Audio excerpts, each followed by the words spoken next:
Hello, हाय, नमस्कार. आम्ही थांबलो होतो हॉटेल काळूबाईमध्ये आणि इथे थांबण्याचं कारण म्हणजे इथे होता तंदुरी खेकडा, जो मला खूप दिवसापासून खायचा होता. तर मग आम्ही या हॉटेलला स्टे केला. इथे जेवणाची व्यवस्था खरंच छान होती आणि आम्ही ऑर्डर केला तंदुरी खेकडा. खरंच खूप टेम्प्टिंग होता. मला इतका आवडला, की सगळा मी एकटीनेच फस्त केला आणि बाकीच्यांनी मागवलं होतं मटण थाळी. मटण थाळीसुद्धा खूप छान होती. इथली जेवणाची टेस्ट खरंच खूप छान होती आणि स्वराने अंडा थाळी घेतली होती. तिचीही टेस्ट खूप छान होती. नंतर मग सकाळी उठल्यानंतर गरमागरम चहाने आमच्या दिवसाची सुरुवात झाली. त्यानंतर आम्ही सुपा गावात थांबलो.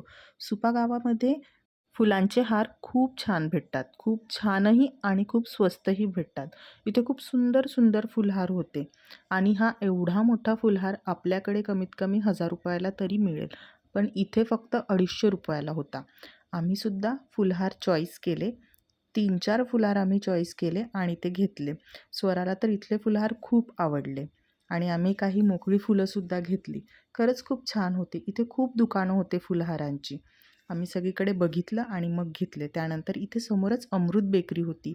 त्या बेकरीतली नानकटाई खूप प्रसिद्ध आहे असं ऐकलं होतं. ती घेण्यासाठी तिथे गेलो. खूप गोष्टी टेस्ट केल्या. त्यानंतर आम्ही चॉकलेट टोस्टसुद्धा घेतले. स्वराला ते खूप आवडले. इथे बऱ्याच गोष्टी होत्या. कुकीज होते, नानकटाईचे वेगवेगळे फ्लेवर होते. बऱ्यापैकी आम्ही टेस्ट केलं आणि आम्हाला ते खूप आवडलं. म्हणून तिथून आम्ही थोडीशी शॉपिंग केली आणि मग आम्ही निघालो आमच्या परतीच्या प्रवासाला. Thank you for watching.